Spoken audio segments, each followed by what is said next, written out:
The mashed potatoes were still warm in the bowl when my daughter destroyed 24 years of motherhood with a single sentence. I'd made them from scratch, the way Megan had always liked them, with real butter, fresh garlic, and just enough cream to make them fluffy. It was Sunday dinner at my mother's house, our monthly tradition that had survived divorce, remarriage, and all the complications of a blended family.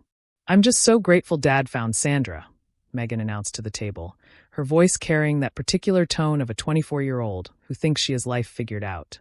"Thank God Dad married someone with an actual career. Now I have a mom who understands professional ambition, not just this." She gestured vaguely at the dining room, at the homemade meal, at me in my comfortable cardigan, the woman who'd given up her own law career to raise her. The table went silent. My mother's fork hovered midway to her mouth. My brother Tom stopped chewing. Even my teenage nephew looked uncomfortable. "Megan," my ex-husband Robert said quietly, a warning in his voice. But Megan was on a roll, the way she got when she'd had just enough wine to feel bold. "I mean, Sandra runs a whole consulting firm. She has a Harvard MBA. She travels internationally for work. Finally, I have a female role model who's more than just someone's mom." I reached for the mashed potatoes, serving myself another spoonful with steady hands. "These turned out well," I said to my mother. "Is that nutmeg I taste?" My mother, bless her, followed my lead. "Just a pinch. Your grandmother's secret." But Megan wasn't done. She never was when she got started on this topic. "Sandra's teaching me about real success," she continued, oblivious to the discomfort radiating from everyone at the table. "About having ambition beyond carpools and PDA meetings. About being someone who matters in the world." My brother Tom opened his mouth, his face flushed with anger, but I caught his eye and shook my head slightly. "Not here. Not now. Not in front of my mother. Pass the green beans, please," I said calmly. The rest of dinner was stilted, conversation forced. Megan, riding high on her proclamation, chatted about Sandra's latest business triumph, how Sandra was introducing her to important people, how Sandra understood that women could be more than just mothers. I ate my dinner and made appropriate noises when spoken to. Inside, each word was a small cut, death by 1,000 paper cuts administered by the child I'd carried for 9 months, nursed through ear infections and heartbreaks, supported through college and beyond. When dinner ended, I helped my mother clear the table as always. In the kitchen, she gripped my hand. "Diane," she said, her voice low and fierce. "That was uncalled for. Completely uncalled for."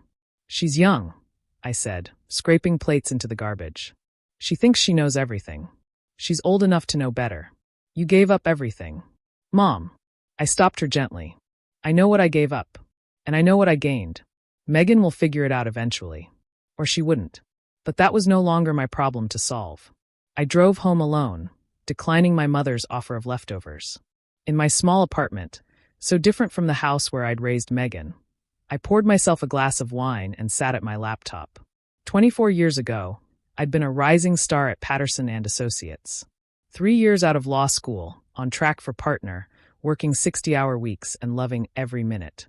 Then I got pregnant. Robert and I had decided someone should stay home with the baby. That someone naturally was me. I'd planned to go back when Megan started school, then when she started middle school, then high school. But there was always something, a learning disability that needed intensive support, anxiety that required therapy and constant availability, the 1,000 small crises of childhood that demanded a present parent. By the time Megan left for college, I'd been out of law for 18 years. My license had lapsed. My connections had moved on. Starting over at 42 seemed impossible, so I'd taken a job as a paralegal. It paid a third of what I'd made as a lawyer, but it was work, and I was good at it. Not exactly Harvard MBA material. Not someone who mattered in the world. I pulled up my insurance portal first. Megan was still on my health insurance, the good coverage I paid extra for because she had asthma and needed specific medications. One click to remove her at the next enrollment period. Done. The family phone plan came next. I'd kept her on it after college, even though she had a good job at a marketing firm.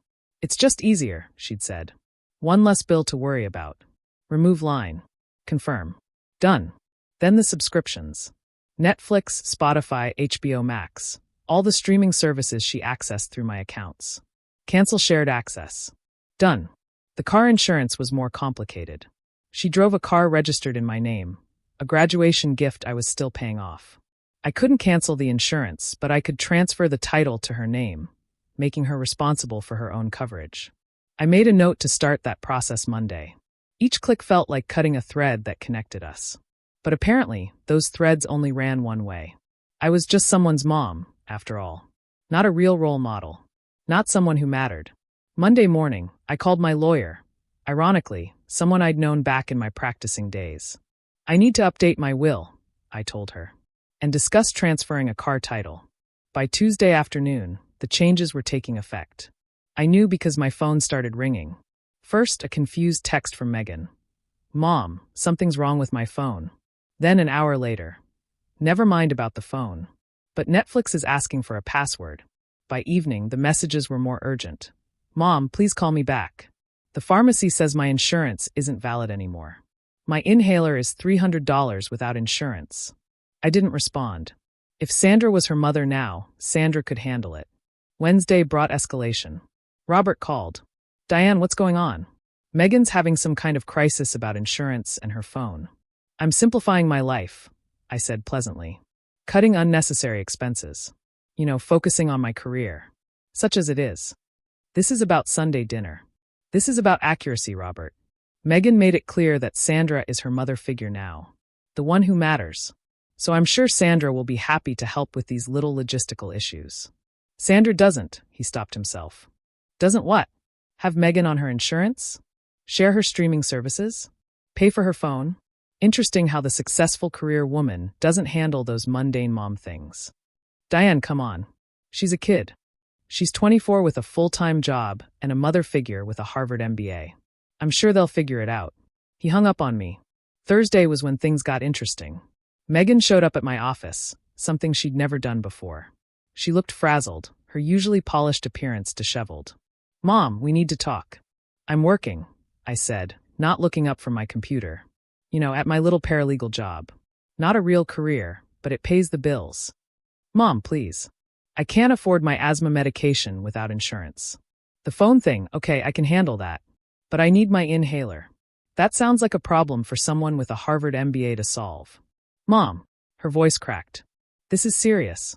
I could have an asthma attack. I finally looked at her. Then I suggest you talk to your father and Sandra.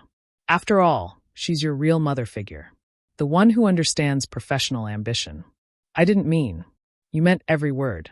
And that's okay, Megan. You're entitled to your opinion. But opinions have consequences. So you're what, punishing me? Putting my health at risk because your feelings got hurt. I'm not punishing you. I'm accepting your assessment of our relationship. You have a mom who actually has a career now. Let her mom you. Megan stood there, mouth open, genuinely shocked that I wasn't caving. She'd expected tears, maybe a guilt trip, followed by immediate forgiveness and restored benefits. That's what the old me would have done. But the old me had been erased at Sunday dinner, reduced to nothing more than carpools and PDA meetings. This is insane, she said finally. No, I corrected. This is what happens when you publicly dismiss the person who's been supporting you for 24 years. Now, if you'll excuse me, I have work to do. It's not a Harvard MBA level career, but it keeps me busy. She left, slamming the door behind her. The calls and texts continued over the next few days. Megan, then Robert, then Sandra herself. Diane. Sandra's voice was crisp, professional. I understand you're upset, but this is affecting Megan's well-being. Then I'm sure you'll step up and help her. After all, you're her role model. Her real mother figure. I never asked her to say those things. No, you just spent 2 years subtly undermining me. Making little comments about how lucky Megan was to have a career woman in her life now. How important it was for young women to see professional success. As if raising a child isn't success. That's not. Sandra, do you know why I left my law career? Megan had severe asthma as a baby. She was hospitalized 3 times before age 2. She needed breathing treatments every 4 hours. Someone had to be there. That someone was me. Silence on the other end. Do you know how many nights I sat up with her when she couldn't breathe? How many emergency room visits? How many meetings with specialists? But sure, tell me more about your international business trips. I didn't know. Of course you didn't. Because Megan doesn't remember being sick. She just remembers having a mom who was always there. Which apparently counts for nothing compared to a Harvard MBA. Sandra hung up without another word. The situation reached its peak 2 weeks later. Megan had cobbled together some solutions, her own phone plan, her own streaming services. But the health insurance was a bigger problem. Open enrollment wasn't for months, and COBRA coverage from her employer was expensive. She came to Sunday dinner at my mother's house, looking subdued. I debated not attending, but I wouldn't let her drive me away from my family. "Hi, Mom," she said quietly when she arrived. I nodded acknowledgement and continued talking to my nephew about his college applications. Dinner was awkward. Megan kept trying to catch my eye, but I focused on my food and conversation with everyone else. When she tried to engage me directly, I responded with the bare minimum politeness required. Finally, over dessert, she broke. "Okay, I get it," she said loudly. "I'm sorry. Is that what you want to hear? I'm sorry I said those things about Sandra being my real mom." The table went quiet again. "I don't want to hear anything," I said calmly. "You're an adult. You expressed your feelings. I've accepted them. By cutting me off from everything? By treating you as what you said you wanted, an independent adult with a successful career role model who isn't me." "Mom, I didn't mean." "Stop saying that. You meant it. You've been meaning it for 2 years. Every time you compared me unfavorably to Sandra. Every time you rolled your eyes at my little job. Every time you acted embarrassed that your mother was just a paralegal." Tears were rolling down her face now. "I'm sorry. I'm so sorry. I know you are. You're sorry because there are consequences. But are you sorry for the words or sorry for what they cost you?" She couldn't answer that. My mother, who'd been silent through this exchange, finally spoke. "Megan, do you know your mother graduated summa cum laude from law school? That she was recruited by 3 top firms? That she gave up a partnership track to raise you?" Megan looked stunned. I didn't know that. Because she never threw it in your face," my mother continued. "Never made you feel guilty for the sacrifice. Never once suggested that being your mother was less than being a lawyer. That's what real strength looks like." The rest of dinner was silent. A week later, Megan called. Her voice was different. Calmer. More thoughtful. "Mom, can we talk?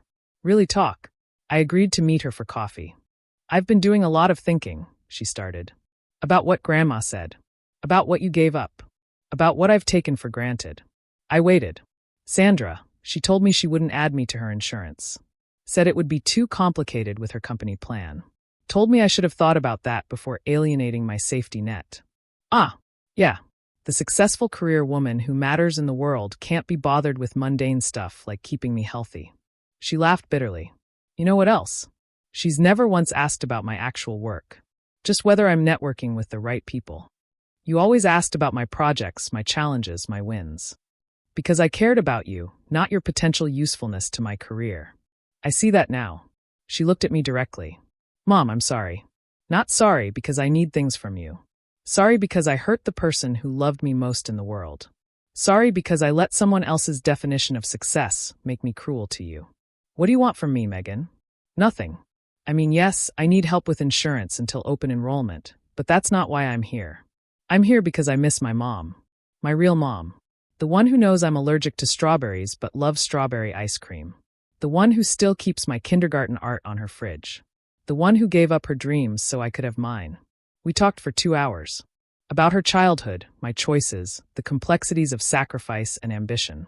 About how Sandra's version of success came with its own costs.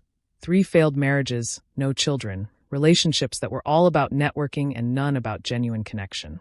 "I don't want to be her," Megan said finally. "I thought I did. But I don't want to be someone who only values people for their career achievements. I want to be like you. Someone who understands that love is success. That showing up is success. That raising a healthy, happy child is the hardest career in the world." It took time to rebuild.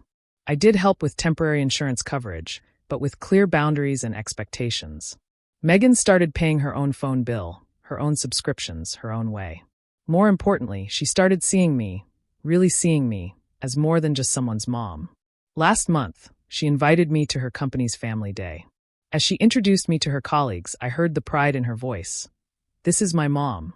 She was a brilliant lawyer who gave it up to raise me. Now she's the best paralegal in the city. She's the strongest person I know." Her boss overheard and mentioned they were looking for experienced legal support. Would I be interested in interviewing? I start next month.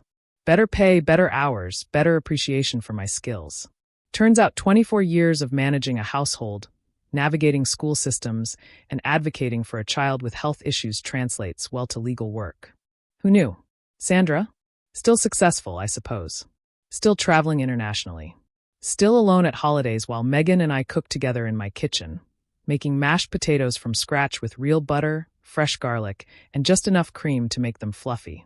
Success, I've learned, has many faces. Some wear Harvard MBAs and fly business class. Others wear comfortable cardigans and know exactly how much nutmeg makes the perfect mashed potato. I know which one I'd rather be. And finally, so does my daughter,